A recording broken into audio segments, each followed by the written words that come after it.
तीसरा आशीर्वाद क्या है? மூணாவது ஆசீர்வாதம் என்னவென்றால் का दूसरा वचन में இரண்டாவது வசனத்துல பார்க்கிறோம், और तेरा नाम महान करूंगा, உன் பெயரை பெருமைப்படுத்துவேன். तेरा नाम को महान करूंगा। உன் பெயரை பெருமைப்படுத்துவேன். बहुत लोग अपना नाम बड़ा करने के लिए काम करते हैं, நிறைய பேர் பெரியவங்க ஆகிறதுக்கு வேலை செய்யறோம், उसके लिए विचार करते हैं, அதுக்காக யோசிப்பாங்க, उसके लिए लालसा करते हैं। விரும்புவாங்க. क्यों लोग सेलिब्रिटी बनना चाहते हैं? ஏன் செலிபிரிட்டி ஆக விரும்புறாங்க? क्यों लोग लाइमलाइट में आना चाहते हैं? ஃப்ரண்ட்ல ஸ்டேஜ்ல வர்றதுக்கே விரும்புறாங்க. एक ही कारण, ஒரே ஒரு காரணம், उनको नाम हो जाएगा। அவங்க பேர் பெறணும், பேருக்காக வருவாங்க. दुनिया में बहुत महान लोग थे உலகத்துல நிறைய பெரிய ஆட்கள் இருந்தாங்க, और उनका नाम इसलिए महान भी हो गया, அவங்க பேர் கூட கிரேட் அப்படி பெரியவங்கன்னு வந்திருக்குது. लेकिन सब लोग सब बातों में महान नहीं थे। எல்லாரும் எல்லா காரியத்திலும் அவ்வளவு கிரேட்டா இல்ல.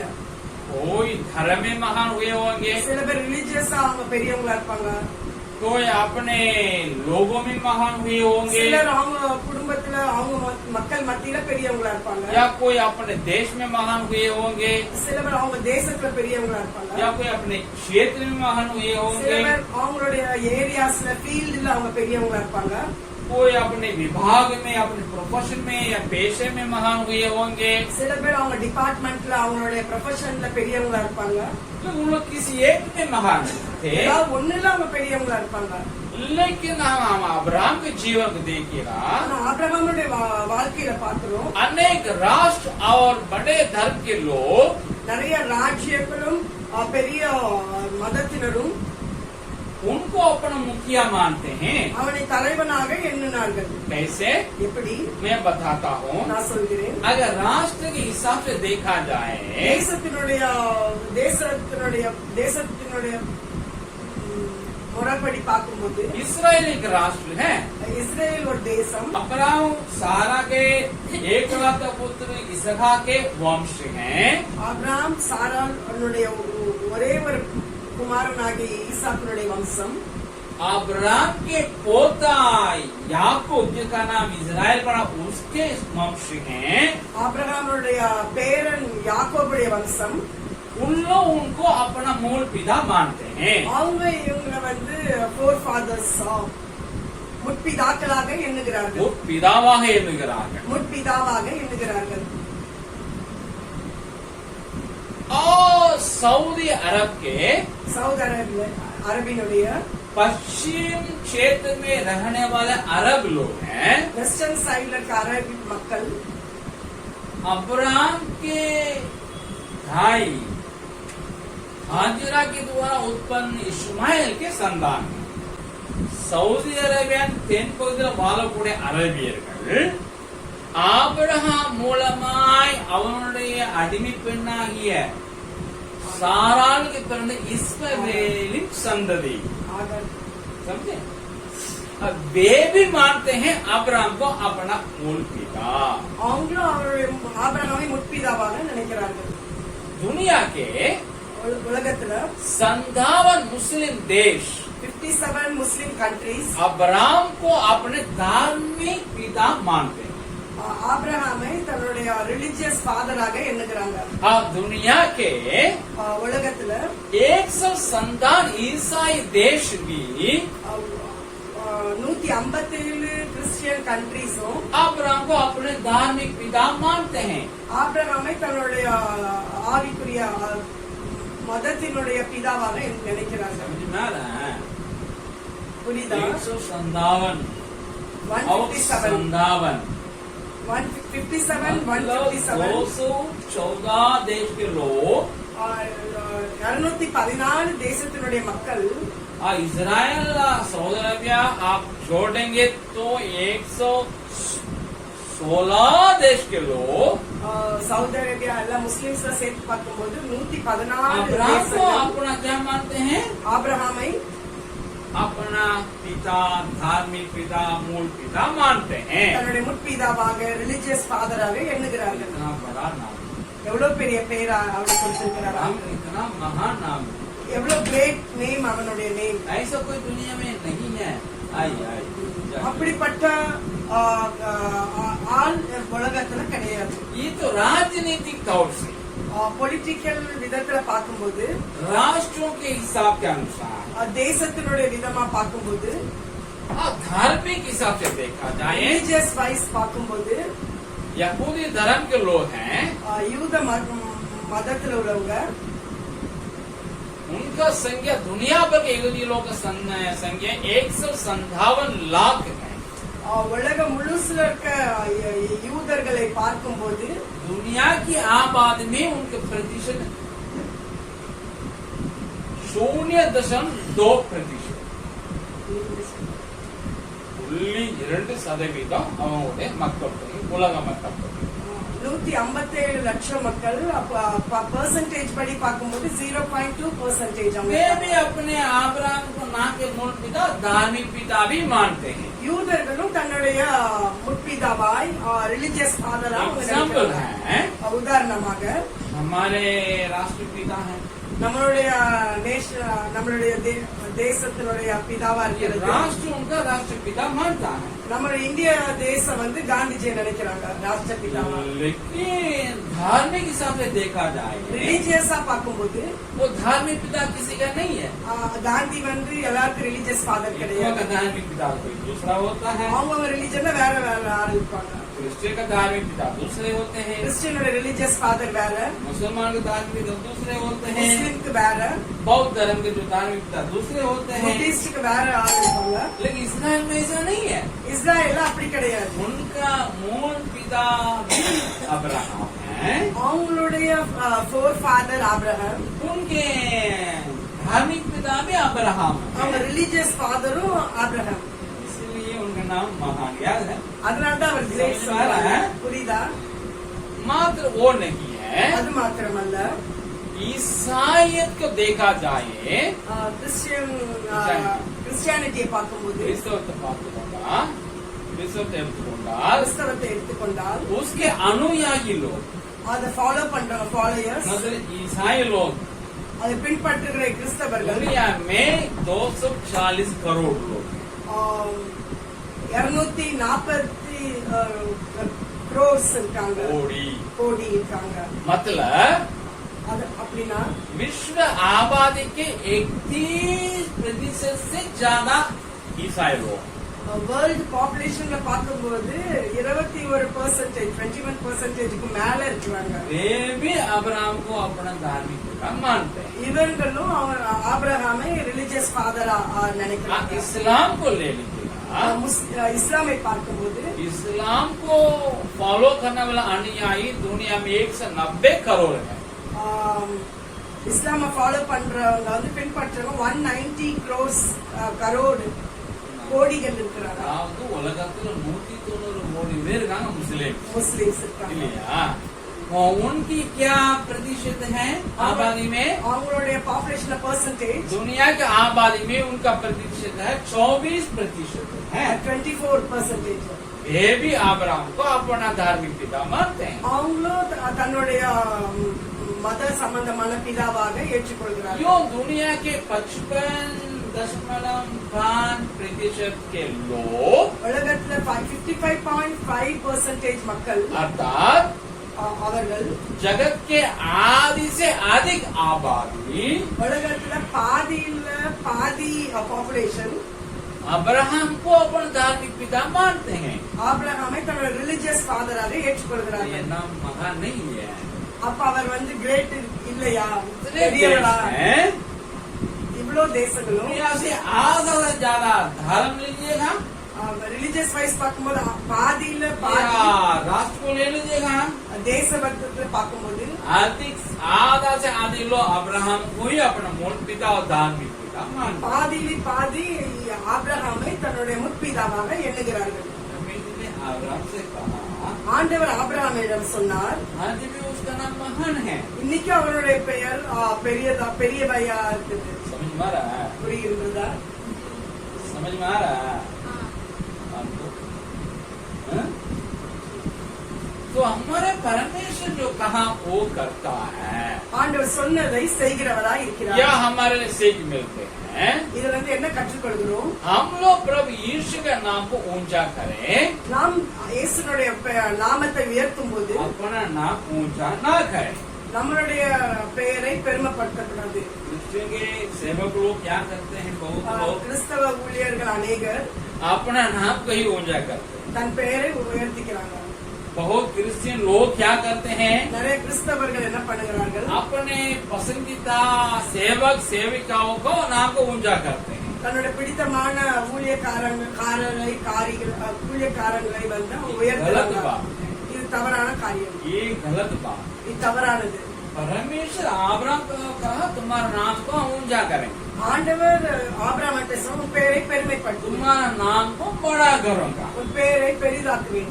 लेकिन क्रिश्चियन के लिए ऐसा नहीं है. கிறிஸ்தவர்களுக்கு அப்படி அல்ல. हमारे क्रिश्चियनों यही सोचते हैं, நம்ம கிறிஸ்தவர் இப்படியா நினைப்பார்கள், क्रिश्चियन भाइयों यही सोचते हैं ஊழியர்கள் இப்படியா நினைப்பார்கள். अब्राहम का आशीर्वाद मुझे मिले, ஆபிரகாமுடைய ஆசீர்வாதம் எனக்கு கிடைக்கணும், उनका नाम बढ़ा तो मेरा भी नाम बढ़ा हुआ. அவன் பெயர் பெருமைப்படுத்தினா என் பெயர் பெரியசாகணும். इसके लिए बाइबल को हम लेकर के अनुवाद मतलब उसका अर्थ बताएं. அதுக்கேற்ற மாதிரி அர்த்தத்தை சொல்லுவார்கள். लेकिन पुराने नियम के यूना बपतिस्मा देने वाला ने क्या कहा? பைபிள்ல யோவான் ஸ்தானகன் என்ன சொல்லுகிறார்? पुराने नियम के பழைய ஏற்பாட்டுல பார்க்கிறோம், यहूदी, யூதர்களை लेवी, லேவி यीशु मसीह के आगे जाने वाला, இயேசு கிறிஸ்துவுக்கு முன்னால போனவங்க वो कहता है அவங்க சொல்றாங்க, वो बड़े मैं गठो. அந்த யோவான் சார் இப்படியா சொல்றாரு, அவர் பெருகட்டும் நான் சிறுகட்டும். यीशु मसीह के नाम को ऊंचा करना நாம் है, இயேசுனுடைய பெயரை உயர்த்த வேண்டும். अपना नाम ऊंचा ना करे, நம்ம பெயரை உயர்த்தக்கூடாது, अपने पादरी साहब का नाम ऊंचा ना நம்ம करे. பாஸ்டருடைய நேம உயர்த்தக்கூடாது, ये करना है, உயர்த்தணும். लेकिन प्रभु के नाम से भी बढ़कर नहीं, ஆண்டவரை காட்டிலும் மேலாக उसको வைக்கக்கூடாது, तुलने में नहीं है. அதுக்கு ஈக்குவலா வைக்கக்கூடாது. इसलिए यीशु मसीह ने कहा அதனால இயேசு இப்படியா சொல்லுகிறார், आप रबी नहीं कहला जाए. ரபி என்று சொல்லப்படாதீர்கள், அழைக்கப்படாதீர்கள். போதகர் என்று அழைக்கப்படாது, ரபி என்று அழைக்கப்படாது. आप गुरु कहला ना जाए, போதகர் என்று அழைக்கப்படாதீர்கள், குருக்கள் என்றும் அழைக்கப்படாதிருங்கள். குருக்கள் என்று அழைக்கப்படாது. आपके लिए एक ही रबी है, உங்களுக்கு ஒரு குரு, वो यीशु है. ஒரே ஒரு போதகர், அவர் இயேசு. स्वयं यीशु का. ஆண்டவர் இயேசு சொல்ல நானே அது. और यीशु में आपके लिए एक ही गुरु है, वो यीशु मसीह है. நமக்கு ஒரு குரு இயேசு. आप फादर भी न कहला जाए, பிதா என்று அழைக்கப்படாதீர்கள். आपके लिए एक ही पिता है. உங்களுக்கு ஒரு பிதா, एक ही पिता है, நமக்கு ஒரு பிதா இருக்காங்க, स्वर्ग में है. அவர் பரலோகத்தில் இருக்கிறார். आप सब कोई भाई बहन है. நம்ம எல்லாரும் சகோதர சகோதரிகளா இருக்கிறோம். लेकिन एक बात को आज के पादरी लोग मानते नहीं है, ஆனா இன்னைக்கு போதகர்கள் ஏற்றுக்கொள்வதில்லை, आज के इवांजलिस्ट लोग नहीं मानते, சுவிசேஷர்கள் ஏற்றுக்கொள்வதில்லை, आज के प्रेरित लोग नहीं मानते, அப்போஸ்தலர்கள் ஏற்றுக்கொள்வதில்லை, आज के भविष्यवक्ता लोग नहीं मान रहे हैं. தீர்க்கதரிசிகள் ஏற்றுக்கொள்வதில்லை. ये सब अपने नाम के आगे पास्टर लिखा देते हैं, பேருக்கு முன்னால் பாஸ்டர் போடுறோம், रेवरेंड लिखा देते हैं, ரெவரன்ஸ் போடுறோம், राइट रेवरेंड लिखा देते हैं, ரைட் ரெவரன்ஸ் போடுறோம், मोस्ट रेवरेंड लिखा देते हैं, இப்படியாக எழுதுகிறோம். बिशप लिखा देते हैं. बिशप பிஷப் சொல்லப்படுகிறது, मैडम बिशप लिखा देते हैं, பிஷப் என்று எழுதுகிறோம், फादर लिखा देते हैं, ஃபாதர் சொல்றாங்க, अपोस्टल लिखा देते हैं, அப்போஸ்தலர் என்று எழுதுகிறார்கள், बहुत कुछ लिखा देते हैं. நிறைய எழுதுகிறார்கள். क्यों? ஏன்? वे अपना नाम महान करने के लिए தன் चाहते हैं. பெயரை உயர்த்துவதற்கு. अगर ऐसा टैग किसी व्यक्ति के नाम के आगे नहीं है, இப்படி ஒரு தலைப்பு இல்லாவிட்டா யார் பேர்லயோ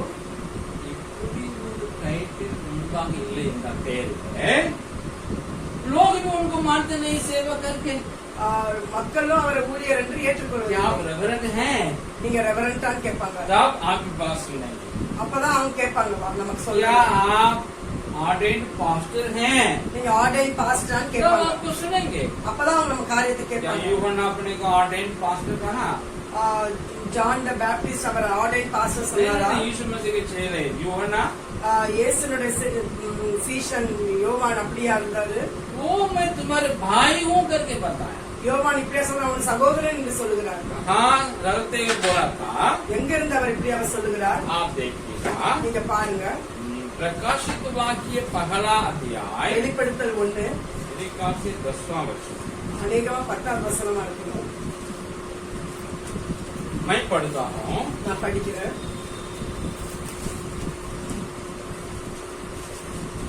हाँ 9 में लिखा है 9ல இருக்குது. मैं यूहन्ना யோவானாகிய நான் जो तुम्हारा भाई और यीशु के क्लेश और राज्य और धीरज में तुम्हारा सहभागी हूँ। உங்கள் சகோதரனும் இயேசு கிறிஸ்துவின் நிமித்தம் வருகிற உபத்திரவத்திற்கும் அவருடைய ராஜ்யத்துக்கும் அவருடைய பொறுமைக்கும் உங்களுடன் பங்காளனுமாய் இருக்கிற परमेश्वर के वचन और यीशु की गवाही के कारण पत्मोस नामक टापू में था। யோவானாகிய நான் தேவ வசனத்தின் நிமித்தமும் இயேசு கிறிஸ்துவை பற்றிய சாட்சி நிமித்தமும் பத்மி என்னும் தீவிலே இருந்தேன். पत्मू टापू में अकेला है, பத்மு தீவுல தனியா இருக்காரு. कैदी है, அவர் கைதியா இருக்காரு. देश से निकाला हुआ है, தேசத்திலிருந்து எடுக்கப்பட்டவராக बड़ी उम्र भी हो गया है। ரொம்ப வயதாகிவிட்டார்.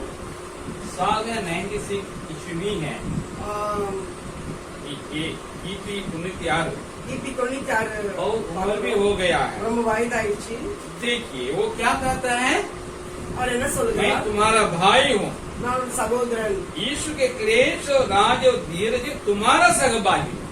இயேசுவினுடைய ராஜ்யத்தினுடைய உபத்திரவத்தின் பொறுமைக்கு உங்களுடன் आपके பங்காளனாய் ब्रदर हैं हम, நான் உங்களுடைய சகோதரன். आपके साथ होगा मैं उसमें सहभागी होऊंगा। நான் உடன் பங்காளராய் இருக்கிறேன்னு சொல்லுகிறார். यही करता है। இப்படியாக சொல்லுகிறார். क्या वो रेवरेंड के लिए योग्य नहीं है, அவர் ரெவரண்ட்டுக்கு வர்த்தி இல்லையா? टाइटल के लिए योग्य नहीं है। பிஷப்க்கு அவர் வர்த்தி ये இல்லையா? कहा क्या कहा, मैं आपका भाई அவர் இப்படியா சொன்னான் சகோதரன். पत्रस பேதுரு जिनके हाथ में 2 परमेश्वर तो कुंजियां ने दिया, 2 கீஸ் அவன் கையில கொடுக்கப்பட்டிருக்குது.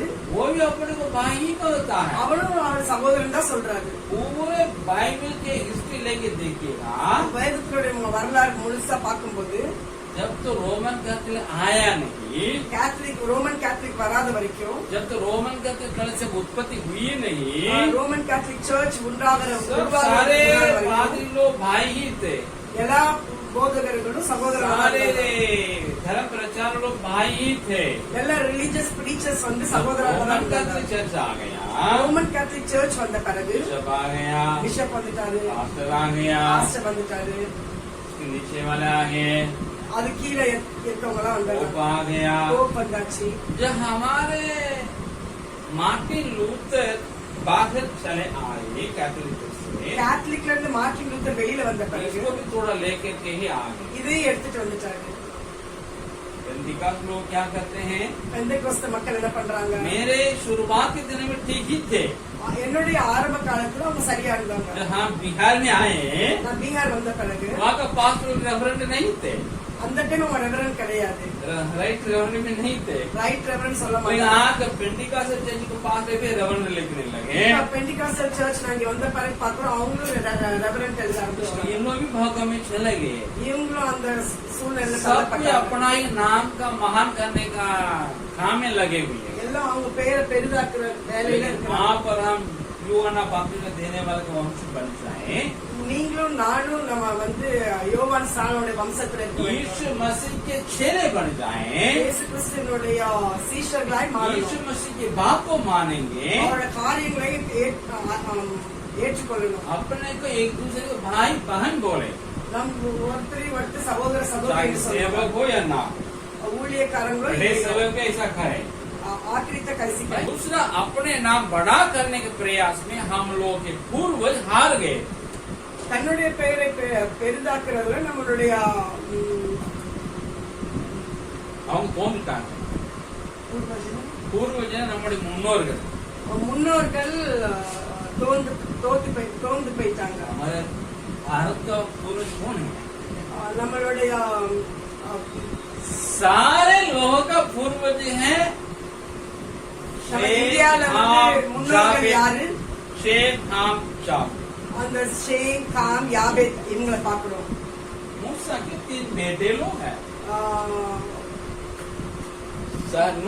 सारे नूह के 3 पुत्र हैं। நோவாவினுடைய 3 புத்திரர்கள். इनके द्वारा सारा दुनिया फैल गया है। அவங்க மூலமா முழு உலகமும் பரவப்பட்டது. मानव जाति बड़ी हुई, ஹியூமனிட்டி வந்து ஸ்ப்ரெட் ஆச்சு, मनिद इनम वलन। மனித இனம் வளர்ந்துச்சு. जब अरारत पहाड़ से मतलब पहाड़ से इन लोग नीचे उतर के आए, அரராத் மலையிலிருந்து அவங்க கீழே இறங்கி तब வந்தபோது ये लोग बहुत संख्या में हो गए। எண்ணிக்கையில நிறைய பேர் सेम ஆயிட்டாங்க. के विवरण बढ़ गया है, सेम की संतति में बढ़ गई, சேமின் சந்ததி பெருகிச்சு, काम की संतान में बढ़ गए हैं, காம்னுடைய சந்ததி பெருகிச்சு, याफेत के संतान भी बढ़ गए हैं। யாபேத்தினுடைய சந்ததி பெருகிச்சு. इन लोगों के पास एक ही भाषा थी, எல்லாருக்கும் ஒரே ஒரு லாங்குவேஜ் एक இருந்துச்சு, ही संस्कृति थी, ஒரு கல்ச்சர் இருந்துச்சு, एक ही परिवार था, ஒரு ஃபேமிலியா இருந்தாங்க, मतलब एक ही खानदान था। ஒரே குடும்பமா இருந்தாங்க. उसका उनके नूह अभी भी जीवित है। இப்ப அவங்களுடைய லீடர் நோவா இப்ப सेम नाम यहाँ पे तीनों जन जीवित हैं, 3 பிள்ளைகளும் உயிரோட இருக்காங்க. जो नीचे आए, இப்ப அந்த மலையில இருந்து இறங்கி வராங்க. एक जगह में आए, ஒரு இடம் வரும்போது मैदान को देखे, மைதானத்தை பாக்குறாங்க. विशाल है, அது ரொம்ப அகலமா இருக்குது. बोले तो हम यहाँ ठहर जाए, இங்க இருந்து விடுவோம், इधर उधर ना हो जाए, நம்ம இங்க அங்கே போக வேணாம். हम हमारे लिए बहुत बड़ा एक शहर बनाएंगे, நமக்கென்று ஒரு பெரிய ஒரு சிட்டி கட்டுவோம். एक ऐसा गुम्बद बनाएंगे जिसका छोटी आकाश से बातें ஒரு करें, பெரிய டவரை உண்டாக்குவோம், கோபுரத்தை. அது வந்து வானத்தோடு பேசத்தக்கதா நம்ம वो செய்வோம். आकाश से छूमे அது வானத்தை தொடட்டும் அப்படின்னு நினைக்கிறாங்க. और हमारे नाम बड़ा करें। நம்மளோட பேரை பெரிதாக்குவோம். परमेश्वर चाहती है चले जाए, ஆண்டவர் நினைத்தா நான் கீழே போவேன். रास्ते में क्या कर दिए, गड़बड़ डाल दिए, லாங்குவேஜ் ஒரு கன்ஃபியூஷனை கொடுத்துறாங்க. शहर बनाना छोड़ दिया, இப்ப சிட்டி பண்ண முடியல, गुम्बद बना छोड़ दिया, நகரத்தை கோபுரத்தை விட்டுட்டு नाम बनाना छोड़ दिया, தன் பேரை பெரிதாக்கிறத விட்டுட்டாங்க. भीतर भीतर चले। இப்ப இங்க அங்கே சிதறடிக்கப்படுறாங்க. नाम बनाने के लिए सोचे तो क्या हुआ, நான் பேரை பெரிதாக்கும் गड़बड़ நினைக்கிறேன். हो गया ना। அங்க வந்து கன்ஃபியூஷன் ஆயிடுது. इतने लोग अपना नाम बनाना चाहते हैं, எத்தனை பேர் தன் பேரை பெரிதாக்க जीवन விரும்புறாங்க? थोड़ा से देखिएगा, கொஞ்சம் அவங்க லைஃப பாருங்க, गड़बड़ से भरा रहेगा। ரொம்ப கன்ஃபியூஷனா தான் निजी இருக்கும். जीवन को देखना சொந்த है, வாழ்க்கையில गड़बड़ बहुत हो, ரொம்ப கஷ்டம் இருக்கும். बिगड़ा हुआ जीवन ही रहेगा। அது வந்து நல்ல ஒரு வாழ்க்கையா இருக்காது. हाँ, इसलिए हम ऐसा ना करें, அதனால நம்ம அப்படியா இருக்க अपना வேண்டாம். नाम बनाने के लिए प्रयास ना करें। நம்ம பேரை கொண்டு வரதுக்கு நம்ம इसमें வந்து हमारे पूर्वज பிரயாசப்படக்கூடாது. तुम हार गए, முன்னோர்கள் அவங்க ஃபெயில் ஆயிட்டாங்க. और जब हम लोग परमेश्वर के घर की चिंता करेंगे, தேவனுடைய வீட்டுக்குரிய கவலையை तो वो செலுத்துவோம். हम लोग के घर को वो बसाएगा। அவர் நம்ம வீட அவர் இருக்க தங்க வைக்க பண்ணுவார். 7 में लिखा है, 2 சாமுவேல் 7ல பாக்குறோம். जो हमारे दाऊद परमेश्वर के लिए एक भवन बनाने के लिए सोचा, தாவீது தேவனுக்காக ஒரு கட்டிடத்தை கட்ட விரும்பும்போது परमेश्वर कहा तुमको नहीं बनाना है, तुम्हारे बेटा का बनवाएंगे। ஆண்டவர் சொன்னா, நீ எனக்காக ஒரு இடத்தை கட்ட வேண்டாம், உனக்கு மகன் கட்டுவான், नहीं तुम्हारे लेकिन घर बनाओ। ஆனா நான் உனக்கு ஒரு வீடை கட்டி தருவேன்னு சொல்றாங்க. परमेश्वर को वायदा किया। ஆண்டவர் வாக்கு பண்ணினார். आज देखिए இன்னைக்கு பாக்குறோம், अब्राहम के संतान, ஆபிரகாமுடைய குடும்பம், வம்சம், अब्राहम तुम्हारा नाम ये ஆபிரகாமுடைய குமாரனாகிய दाऊद के संतान, சந்ததி, दावीद तुम्हारा नाम ये தாவீது குமாரனாகிய यीशु मसीह की वंशावली। இயேசு கிறிஸ்துவோடைய வம்சவழி. यीशु जब जन्मा இயேசு பிறந்தபோது तो उनको क्या सो बोल करके खोद के आए, இயேசு शास्त्री मतलब சாஸ்திரிகள், शास्त्री नहीं,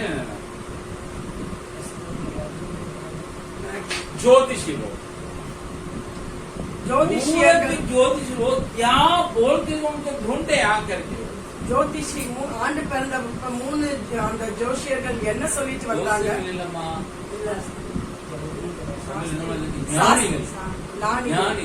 சாஸ்திரிகளா? சாஸ்திரிகள் என்ன சொல்லி வந்து தேடினாங்க ஆண்டவரை? ஆண்டவர் எப்படி தேடினாங்க இந்த சாஸ்திரிகள்? இயேசு பிறந்தப்போ यहूदियों का राजा जिसका जन्म कहाँ है?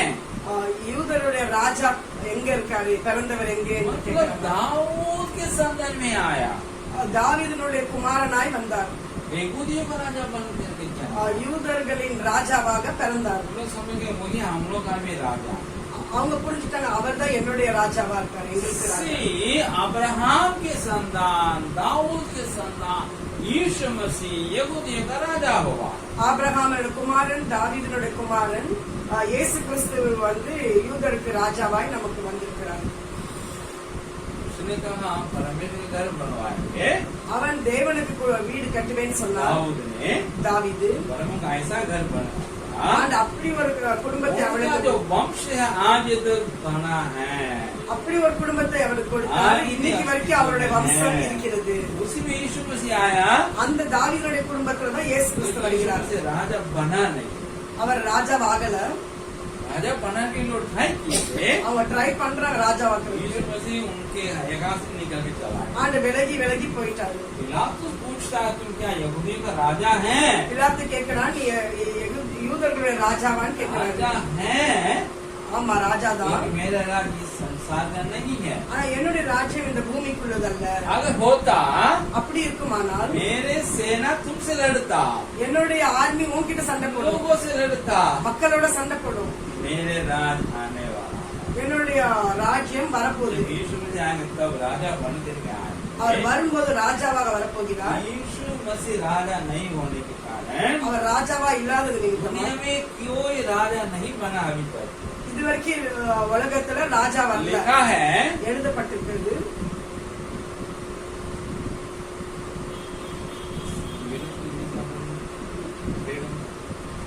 राउंड के क्या मुकुट है ना, मुकुट, मुकुट को गिरा दो,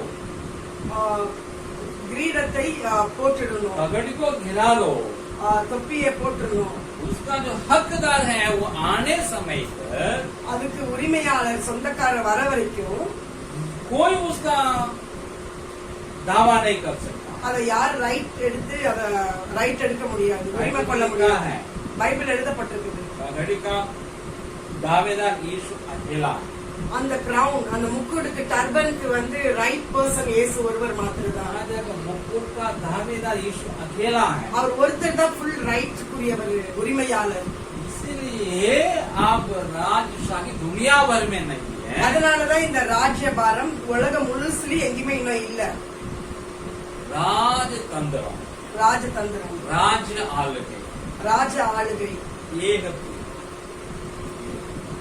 लेकिन अभी क्या है, लोकतंत्र है, இப்ப வந்து जननायक, ஜனநாயகம், प्रजातंत्र है।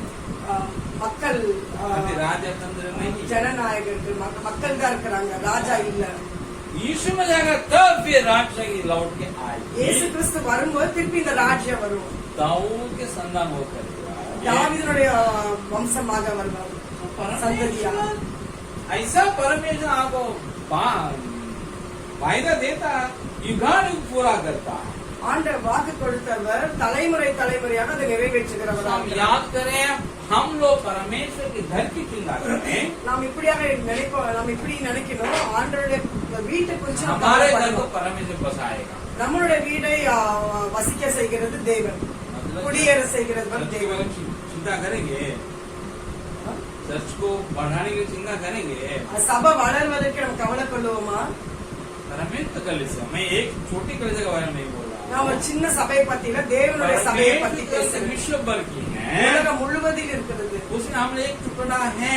நம்ம அதுல ஒரு பார்ட்டாக தான் இருக்கிறோம். परमेश्वर राज्य के लिए काम करें, தேவ ராஜ்யத்துக்காக வேலை विश्व செய்வோம். की कलीसिया के लिए काम करें, வேர்ல்டு சர்ச்சுக்காக நம்ம வேலை செய்வோம். साथ ही कलीसिया के लिए भी काम करें, அதனோட இந்த சபைக்கும் நம்ம வேலை उसकी செய்வோம். उन्नति के लिए काम करें। அதனுடைய வளர்ச்சிக்கு வேலை செய்வோம். आपको बढ़ाएगा, ஆண்டு உங்களை வளர செய்வார், आपके घर को बसाएगा, குடும்பத்தை